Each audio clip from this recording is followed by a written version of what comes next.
Japan के दूसरे बड़े जजीरे होक्काइडो में किसानों ने नया फल बनाया है जिसका नाम लेमन मेलन है। इस नए फल की शक्ल गोल है और ये खाने में रसीला है। ये फल खरबूजे जैसा मीठा होगा जबकि इसमें लीमू जैसी खटास भी होगी। लेमन मेलन की काश्त अब महदूद पैमाने पर की जा रही है। इसकी काश्त अभी होक्काइडो में सिर्फ 5 किसान कर रहे हैं।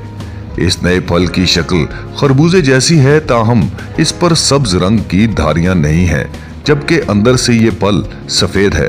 रिपोर्ट के मुताबिक इस फल को बनाने वाली जापानी हार्टिकल्चर कंपनी ने इंकशाफ किया है कि जिस खरबूजे से इस फल को बनाया गया है उसे बाहर मुल्क से दरामद किया गया है।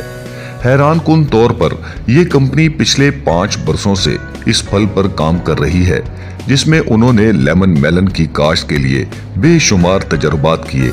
जापान की सुपरमार्केटों में ये फल 3128 येन का मिल रहा है।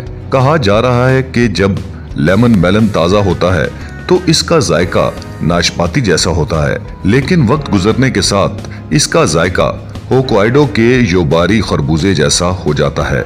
ख्याल रहे कि काश्तकार रवां बरस 3800 लेमन मेलन काश्त करने का इरादा रखते हैं जो कि होक्काइडो के शहर सप्पोरो में अगस्त के आखिर में फरोख्त किया जाएगा।